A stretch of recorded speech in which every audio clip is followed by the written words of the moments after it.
கர்த்தருடைய பரிசுத்த நாமத்திற்கு மகிமை உண்டாவதாக. परमेश्वर की पवित्र नाम की महिमा हो। ஆண்டவராகிய தேவன் கடந்த 7 மாதங்கள் முழுவதும் நம்மை கிருபையாய் அவர் நடத்தியுள்ளார்.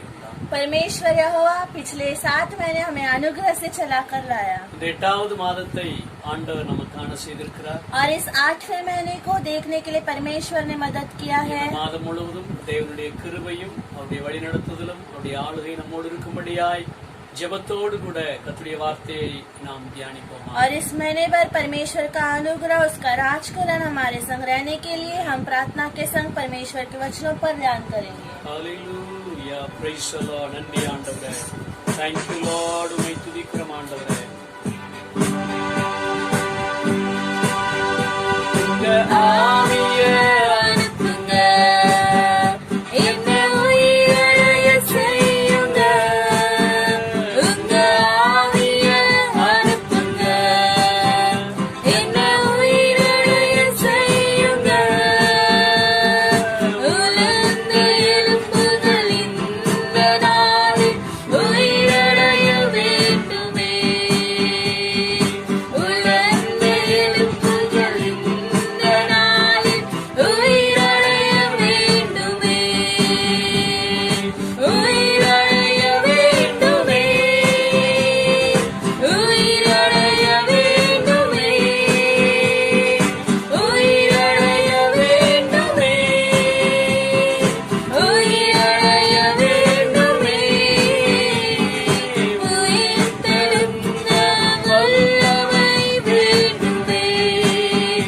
உந்தன் உயிர்த்தெழுந்த வல்லமை வேண்டுமே. ஹalleluya. எங்கள் அன்பின் பரலோகத்தின் நல்ல ஆண்டவரே, हमारा प्रेमी स्वर्गीय अच्छे पिता, உம்முடைய கரங்களிலே எங்களை ஒப்புக் கொடுக்கிற கர்த்தாவே, आपके हाथों में हम अपने आप को अर्पण करते உம்முடைய हैं। வார்த்தையின் மூலம் எங்களோடு நீர் பேசுவீரா. हे परमेश्वर, तेरे वचनों के माध्यम से हमसे உம்முடைய बातें வார்த்தை எங்களை कर। உயிர்ப்பிக்கும்படியாய் நாங்கள் ஜெபிக்கிறோம். परमेश्वर, तेरा वचन हमें जीवित करने के लिए हम प्रार्थना ஆவியானுடைய करते வல்லமை हैं। எங்களோடு கூட தங்கி இருக்கட்டும் ஐயா. हे परमेश्वर, तेरा सामर्थ्य हमारे संग எங்களை रहे। தாழ்த்தி ஒப்புக் கொடுக்கிறோம். हम अपने आप को दीन कर सकते இயேசுவின் हैं। நாமத்தில் கேட்கிறோம் நல்ல பிதாவே. यीशु मसीह के नाम से मांगते हैं अच्छे पिता, ஆமென். आमीन। ஹalleluya. हालेलुया। கர்த்தருடைய பரிசுத்த நாமத்திற்கு மகிமை உண்டாவதாக. परमेश्वर की पवित्र नाम की महिमा हो। ஆண்டவர் நல்லவராக இம்மட்டும் நம்மோடு கூட இருந்து மகிமையாய் அவர் நடத்தி வந்தார். परमेश्वर अच्छा है और अभी तक हमारे संग रहकर वो हमें चलाया है। வேதத்து வசனத்தை வாசிப்போமாக. हम शास्त्र के वचनों को हम पढ़ेंगे। மீகாவின் புஸ்தகம் மீகா का 4ஆம் அதிகாரம் 13ஆம் அதிகாரம். मीका का पुस्तक 4 अधिकार उसके 13 वचन को हम पढ़ेंगे। சீயோன் குமாரத்தியே, நீ எழுந்து போரடி. நான் உன் கொம்புகளை இரும்பும் உன் குளம்புகளை வெண்கலமும் ஆக்குவேன். நீ அநேக ஜனங்களை நொறுக்கி போடுவாய். அவர்கள் தேடி சேர்த்ததை நீ கர்த்தருக்கென்றும் அவர்களுடைய ஆஸ்தியை பூமிக்கெல்லாம் ஆண்டவராய் இருக்கிறவர்க்கென்றும் நியமிப்பாய். है सिय्योन, उठ और दौनी कर। मैं तेरे सिंहों के लोहे के और तेरे कुरों को पित्तल के बना दूंगा। और तू बहुत सी जातियों को चूर चूर करेगी और उनकी कमाई यहोवा को और उनकी धन संपत्ति पृथ्वी के प्रभु के लिए अर्पण करेगी। ஹalleluya. हालेलुया। ஆமென். ஆண்டவர் நம்மை பார்த்தவர் சொல்லுகிறார், परमेश्वर हमें देखकर कहता है, சீயோன் குமாரத்தியே, हे सिय्योन, நீ எழுந்து போரடி. उठ और धावनी कर। நான் உன் கொம்புகளை இரும்பும் உன் குளம்புகளை வெண்கலமும் ஆக்குவேன் என்று அவர் சொல்லி இருக்கிறார். मैं तेरे सिंहों को लोहे के और तेरे कुरों को पित्तल के बना दूंगा कर वो हमसे कहता है। ஹalleluya. हालेलुया। தேவ சமூகத்திலே நாம் எழுந்து ஆமென் அவருடைய பலத்தை பெற்று அவருக்காக ஜீவிக்கக்கூடிய ஒரு நாட்களிலே நாம் இருக்கிறோம்.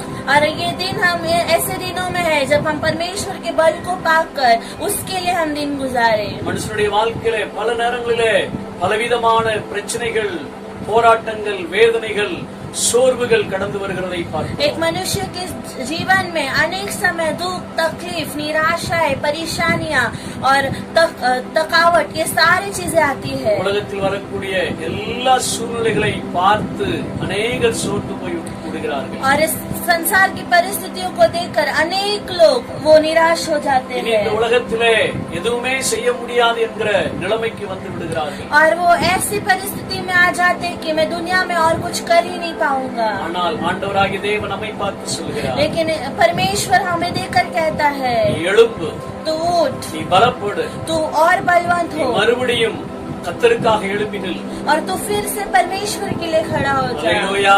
हालेलुया। நம்மை மறுபடியும் ஓடச் செய்வதற்கு வேண்டிய பலனை கொடுக்கிறவராய் அவர் இருக்கின்றார். फिर से हम दौड़ने के लिए परमेश्वर हमें ताकत को देता है। எந்த பிரச்சனைகள், போராட்டங்கள், வேதனைகள் கடந்து வந்தால் चाहे कोई भी परेशानी तकलीफ आए तो நாம் சோர்ந்து போகாமல் தேவனுடைய வார்த்தையிலே நாம் பலப்பட வேண்டும். हम निराश हुए बिना परमेश्वर के वचनों में हमें सामर्थ्य पाना है, बलवंत होना है। தாவீது சொல்லும்போது, दाऊद कहता है, எண்ணிக்கைக்கு அடங்காத தீமைகள் என்னை சூழ்ந்து கொண்டது, अनगिनत बुराइयां मेरे और गहरे हुए थे, நான் நிமிர்ந்து பார்க்க கூடாது இருக்கிறது, मैं उठकर उसे देख नहीं पाता था, அவைகள் என் தலை மயிரிலும் அதிகமாய் இருக்கிறது, वो मेरे बालों से भी अधिक है என் இருதயம் சோர்ந்து போகிறது. और इस वास्ते मेरा मन जो है वो उदास है। இப்படி தாவீது பல நேரங்களிலே அவர் சோர்ந்து போயிருந்தார். और इस प्रकार दाऊद जो थे, हम उनके जीवन में अनेक समय वो निराश हो चुके ஆனால் थे, தேவனுடைய வார்த்தை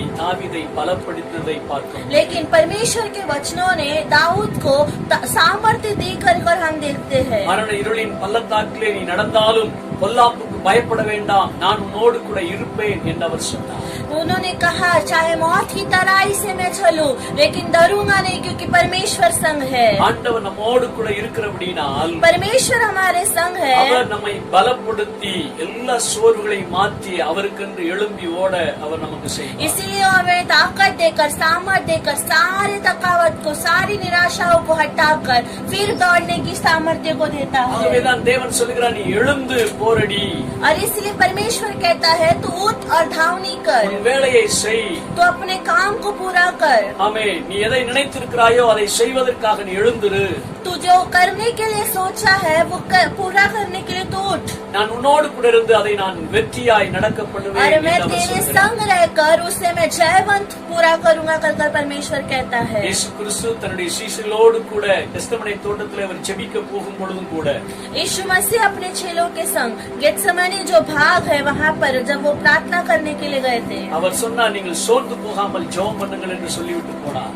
तो परमेश्वर ने उनसे कहा, तुम थके मत हो, तुम उठकर प्रार्थना करो। இயேசு வந்து பார்த்த பொழுது जब यीशु मसीह फिर उन्हें आकर அவர்கள் देखे, நித்திரை பண்ணி கொண்டிருந்தார்கள். वो थकावट के कारण वो नींद में थे, இயேசு சொன்ன வார்த்தையை நம்ம பார்க்கிறோம், तो उनको देखकर यीशु ने कहा, நீங்கள் ஏன் நித்திரை பண்ணுகிறீர்கள்? तुम क्यों सो गए? சோதனைக்கு உட்படாதபடிக்கு எழுந்திருந்து ஜெபம் பண்ணுங்கள். परीक्षा में गिरे बिना तुम उठकर प्रार्थना करो। சோதனை வரப்போகிறது, परीक्षा आने वाली ஒரு है, போராட்டம் வரப்போகிறது, एक संघर्ष आने वाली है, சத்துருவானவன் கடந்து வரப்போகிறான். और शैतान जो है वो तुम्हारी और आने நீங்கள் वाला ஜெயிக்க है। வேண்டுமானால் எழுந்திருங்கள் என்று அவர் சொல்லுகிறார். अगर तुम्हें इस परीक्षा में जीतना है तो तुम उठो कर परमेश्वर कहते இரண்டாம் हैं, நீதிமொழிகளிலே நம்ம வாசிக்கும் பொழுது क्योंकि नीति वचन में हम पढ़ते हैं 24 அதிகாரம் 10 வசனத்திலே வாசிக்கிறோம், 24वां अधिकार उसके 10वें वचन में कहा ஆபத்து गया है, காலத்தில் நீ சோர்ந்து போவாயானால் अगर तेरे संकट के समय में तू निराश हो गया तो உன் பலன் குறுகி போய்விடும். तेरा जो बल है, ताकत है, वो कम हो जाएगी। ஆகவேதான் சீஷர்களை பார்த்தவர் சொன்னார், और इसीलिए यीशु ने चेलों को कहा, ஒரு சோதனை வரப்போகிறது, एक परीक्षा आने वाली ஒரு है, பிரச்சனை एक வரப்போகிறது, परेशानी आने वाली நீங்கள் है, அதில் சோர்ந்து போய்விடக் கூடாது. और इसीलिए तुम उसमें निराश ना हो, நீங்கள் थक ना ஜெயம் பெற जाओ, வேண்டும். उसमें तुम जय पाओ। அப்படியானால் எழுந்திருந்து ஜெபம் பண்ணுங்கள் என்று சொன்னதை अगर जय पाना है तो तुम उठकर प्रार्थना करो कर இன்றைக்கு कहा। ஆண்டவர் இந்த மாதத்திலே நம்மை பார்த்தவர் சொல்லுகிற வார்த்தை அதுதான், और आज के दिन परमेश्वर इस महीने में हमसे भी यही कहते हैं, நீங்கள் எழுந்திருங்கள், तुम उठ जाओ, ஜெபிக்க எழுந்திருங்கள், तुम प्रार्थना करने के लिए வேத उठ जाओ, வசனத்தை தியானிக்க எழுந்திருங்கள், परमेश्वर के वचनों पर ध्यान करने के लिए கர்த்தரை उठ जाओ, ஆராதிப்பதற்கு எழுந்திருங்கள். परमेश्वर की आराधना के लिए उठ जाओ। உங்களுக்கு முன்பதாக தேவன் ஒரு பெரிய ஜெயத்தை விடுதலையை அவர் வைத்திருக்கிறார். तुम्हारे सामने परमेश्वर एक बहुत बड़ी विजेता को रखा है. ஹல்லேலூயா. ஹல்லேலூயா. நிச்சயம் அவருடைய வார்த்தையின் பிரகாரமாக ஆமென் நம்முடைய வாழ்க்கையில அவர் வெற்றி சிறக்க பண்ணுவாராக.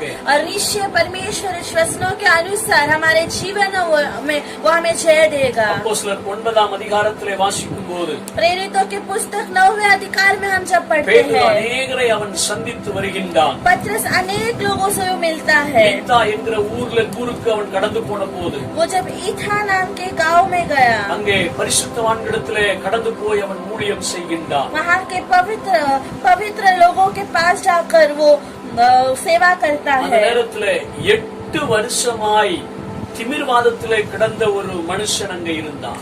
और उस समय में वहाँ पर 8 वर्ष में जो लकवे की बीमारी में एक मनुष्य था, அவன் பெயர் ஐனயா என்று சொல்லப்படுகிறது. उसका नाम आइनेया कहा गया பேதுரு है. அவனை உற்று பார்க்கிறான். पतरस उसे देख रहा है. அவனை பார்த்து அவர் சொல்லும்போது उसे देखकर वो कहता है, இயேசு கிறிஸ்து உன்னை குணப்படுத்துகிறார். यीशु मसीह तुझे चंगा करता நீ है, எழுந்திரு, तू उठ जा. உன் படுக்கையை நீயே போட்டுக்கொள் என்று அவர் சொல்லுகிறார். और वो कहता है, उठ अपने बिछौने को तू बिछा. அல்லேலூயா. हालेलुया. இந்த வார்த்தையை கேட்ட உடனே அவன் எழுந்திருந்தான் என்று நம்ம பார்க்கிறோம். और हम देखते हैं इस वचन को सुनते ही वो तुरंत उठकर खड़ा 8 हुआ. வருஷமாய் அவன் முயற்சி செய்து वो பார்த்திருக்கிறான். 8 वर्ष वो कोशिश करता था, அவனால் ஒன்றும் செய்ய लेकिन முடியவில்லை. उससे कुछ नहीं होता था. யாரும் அவனுக்கு உதவி செய்ய முடியவில்லை. कोई भी उसकी मदद नहीं कर पाता ஒருவேளை அவன் था. நினைத்திருப்பான் என்னுடைய வாழ்க்கை அவ்வளவுதான். शायद उसके मन में ऐसा एक विचार आया होगा, मेरा जीवन यहीं पर खत्म हो गया இந்த है. திமிர்வாத முடக்கத்தினால் அப்படியே என் வாழ்க்கை முடங்கி போய்விடும் என்று அவன் इस நினைத்திருக்கிறான். लकवे के कारण मेरा जीवन हमेशा के लिए ऐसे ही रहेगा करके उसने सोचा रहेगा. ஆனால் இயேசு கிறிஸ்து அவனுக்கு ஒரு பெரிய விடுதலையை கொண்டு வந்தார். लेकिन यीशु मसीह ने उसके जीवन में बहुत बड़ी छुटकारा को दिया. ஆகவேதான் பேதுரு அவனை பார்த்து சொன்னார், இயேசு உன்னை குணமாக்குகிறார். और इसीलिए पतरस उसे देखकर कहता है, यीशु मसीह तुझे चंगा करते हैं, எழுந்திரு, तू उठ, உன்னால் முடியும். तुझसे होगा. அல்லேலூயா. हालेलुया. அவன் முயற்சி செய்தான், वो उसने कोशिश की அவன் எழுந்திருந்தான். और वो उठ गया. அல்லேலூயா. हालेलुया. பரிசுத்த நாமத்துக்கு மகிமை உண்டாவதாக. परमेश्वर की पवित्र नाम की महिमा हो. ஆண்டவருடைய வார்த்தை உங்களை தேடி கடந்து வருகிறது. आज परमेश्वर का वचन तुम्हें ढूंढ कर आया है. அவர் உங்கள் சோர்வுகளை மாற்ற கடந்து वो வந்திருக்கிறார். तुम्हारे निराशपन को बदलने के लिए உங்களை आया है. குணமாக்க கடந்து वो வந்திருக்கிறார். तुम्हें चंगा करने के लिए आया है. விடுதலையாக்க கடந்து வந்திருக்கிறார். तुम्हें छुटकारा देने के लिए आया है. உங்களை ஆசீர்வதிக்க கடந்து வந்திருக்கிறார். तुम्हें आशीष देने के लिए वो आया है. எழுந்திரு என்று அவர் சொல்கிறார். और वो तुमसे कहता है, तुम उठ जाओ. அல்லேலூயா. हालेलुया. அவருடைய நாமத்திற்கு மகிமை உண்டாவதாக. परमेश्वर के नाम की महिमा हो. யோவான் 5ஆம் அதிகாரத்திலே வாசிக்கும் போது यहोना के 5वें अधिकार में हम जब पढ़ते அந்த हैं, பெதஸ்தா குளத்து பக்கத்திலே 38 வருடமாய் வியாதியாய் இருந்த ஒரு மனுஷனை எங்கே பார்க்கிறோம். वहाँ पर बेथेस्दा जो तालाब है उसके बाजू में 38 साल तक बीमार एक व्यक्ति को हम देखते இயேசு हैं. அங்கே வந்தார். यीशु वहाँ पर आए, அவனை பார்த்து கேட்கின்றார், उसे देखकर वो पूछता நீ है, சுஸ்தமாக வேண்டும் என்று விரும்புகிறாயா? क्या तू चंगा होना चाहता है? ஆனால் அவன் சொன்ன வார்த்தை என்ன? लेकिन उसने क्या कहा, ஆண்டவரே, हे இந்த परमेश्वर, தண்ணீர் கலங்கும் பொழுது என்னை குளத்திலே கொண்டு போய் விடுவதற்கு யாருமே இல்லையே என்று அவன் சொல்கிறார். वो कहता है कि हे परमेश्वर, जब इस पानी को मिलाया जाता है, हिलाया जाता है, उस पर मुझे उठारने वाला कोई नहीं அவன் है. எந்த ஒரு முயற்சியும் அவன் எடுக்க முடியவில்லை. और उसको अपनी तरफ से कोई कोशिश कर नहीं पा रहा था. 38 வருடமாய் அவனால் எழுந்திருக்க முடியவில்லை. 38 वर्ष से वो उठ नहीं पा रहा था. இயேசு அவனை பார்த்து சொன்னார், यीशु ने उसे देखकर कहा, எழுந்திரு, तो उठ जा, படுக்கை எடுத்துக்கொண்டு நடந்து போ. तो अपने कांध को उठाकर तू चलने लग. அல்லேலூயா. हालेलुया. இயேசு சொன்ன அந்த வார்த்தை அவனுக்குள்ளே பலத்தை கொண்டு வந்தது. और यीशु ने जो उससे वचन कहा, उस वचन ने उसे एक बल दी. அருமையான தேவனுடைய பிள்ளைகளே, हे मेरे प्रिय परमेश्वर के இன்னைக்கு बच्चे, ஆண்டவர் அந்த வார்த்தை கொண்டுதான் பேசுகிறார். आज परमेश्वर उसी वचन को लेकर आपसे बातें தேவனுடைய करता பிள்ளையே, है. நீ எழுந்திரு, हे मेरे पुत्र, तू उठ जा, உன்னால் முடியும், तुझसे होगा, உன்னால் போராட முடியும், तुझसे संघर्ष कर உன்னால் पाएगा, ஜெயிக்க முடியும், तू उससे जीत உன்னால் पाएगा, விடுதலை பெற முடியும். तुझसे छुटकारा पाने को होगा. அல்லேலூயா. हालेलुया. எழுந்திருப்பாயானால் अगर तू उठेगा तो ஆண்டவர் உன் கொம்புகளை இரும்பாய் மாற்றி விடுவார். परमेश्वर तेरे सिंहों को लोहे का बनाएगा, உன் குளம்புகளை வெண்கலமாய் மாற்றி விடுவார். तेरे कुलेरे को वो पीतल का बनाएगा. சத்துருவை ஜெயிப்பதற்கும் और शत्रु पर विजय पाने के உலகத்தை लिए, ஜெயிப்பதற்கும் संसार पर जय पाने के சூழ்நிலையை लिए, ஜெயிப்பதற்கும் इस परिस्थिति में विजेता पाने के உன்னை ஒரு लिए போர் வீரனாய் அவர் மாற்றி விடுவார். परमेश्वर तुझे एक सेना के वीर के तरह बदल देगा। ஆகவேதான் ஏசாயா 52 அதிகாரம் 2 வசனத்திலே அவர் சொன்னார், और इसीलिए एशाया 52 उसके दूसरे वचन में परमेश्वर ने कहा, தூசியை உதறிவிட்டு எழுந்திரு, तू तूल को झटका कर उठ உன் கழுத்தில் உள்ள கட்டுகளை நீ அவிழ்த்து விடு. और तेरे गले में जो भी बंधन है उसे तू तोड़ दे। என்னென்ன கட்டுகள் இருக்கிறதோ जो भी बंधन है எல்லா கட்டுகளை அவிழ்த்து விட்டு நீ எழுந்திரு என்று அவர் सारे சொல்கிறார். बंधन को तोड़कर तू उठ जा कर उसने कहा। அல்லேலூயா. हालेलुया। அருமையான தேவனுடைய பிள்ளையே, हे मेरे प्रिय परमेश्वर के बच्चे, கர்த்தருடைய வார்த்தை வல்லமையாய் இருக்கிறது. परमेश्वर का वचन सामर्थ्यवान है, அதிகாரம் உள்ள ஒரு वो வார்த்தையாய் இருக்கிறது. अधिकार भरा हुआ वचन है। அந்த வார்த்தையை கேட்டு கீழ்ப்படிந்து ஆமென் அந்த வார்த்தையின் பிரகாரம் நீ எழுந்திருக்க முயற்சி செய்வாயானால் கர்த்தர் உன்னை பெரிய ஆமென் மகிமையாய் ஆமென் அவர் மாற்றி விடுவார். अगर उस परमेश्वर की वाणी को सुनकर, वचन को सुनकर तू उठेगा तो परमेश्वर तुझे एक बहुत बड़ी महिमा में रूप से करेगा। வாழ்க்கையில சோர்வை கொண்டு வந்திருக்கிற, பலகீனங்களை கொண்டு வந்திருக்கிற, வியாதிகளை கொண்டு வந்திருக்கிற எல்லா சத்ருவின் கிரியைகளை நொறுக்கி போடுவதற்கு கர்த்தர் உன்னை பலப்படுத்துவார். और तेरे जीवन में आए हुए सारे बीमारियों के बंधन को तोड़ने के लिए, परेशानियों को तोड़ने के लिए परमेश्वर तुझे खड़ा करेगा। ஆகவே நீ எழுந்திரு. और इसीलिए तू उठ जा। அல்லேலூயா. हालेलुया। கர்த்தர் நிச்சயமாய் இந்த மாதத்திலே ஆமென் அப்பேற்பட்ட ஒரு பலனை அதிகாரத்தை கொடுத்து எழுந்திருக்க பண்ணுவாராக. और परमेश्वर निश्चय इस महीने में उस प्रकार की एक ताकत को, बल को देकर हमें वो खड़ा करेगा। விசுவாசி, तुम विश्वास करो விசுவாசமே ஆமென் உலகத்திலே ஜெயத்தை கொண்டு வரும். और तुम्हारा विश्वास ही संसार में तुम्हें जय पाने को रखेगा। கண்களை மூடி நாம் ஜெபிப்போம். अपने आंखों को बंद कर हम प्रार्थना அன்பின் करेंगे। பரலோகத்தின் நல்ல हे ஆண்டவரே, प्रेमी हमारे स्वर्गीय पिता, மகிமையாய் தந்த இந்த நாளுக்காக நாங்கள் நன்றி செலுத்துகிறோம். महिमा में रूप से दिया हुआ सच्चे दिन के लिए धन्यवाद 7 करते हैं। மாதங்களை கடந்து வர உதவி செய்தி 7 महीने को पार करने के लिए आपने मदद किया। 8வது மாதத்தை காணச் செய்திருக்கிறீர். इस 8वें महीने को आपने हमें दिखाया நாங்கள் है। உங்களுக்கு நன்றி செலுத்துகிறோம். हम आपको धन्यवाद करते हैं राजा। கொடுத்திருக்கிற ஆண்டவரே தர்மியான வார்த்தைகளுக்காய் நன்றி.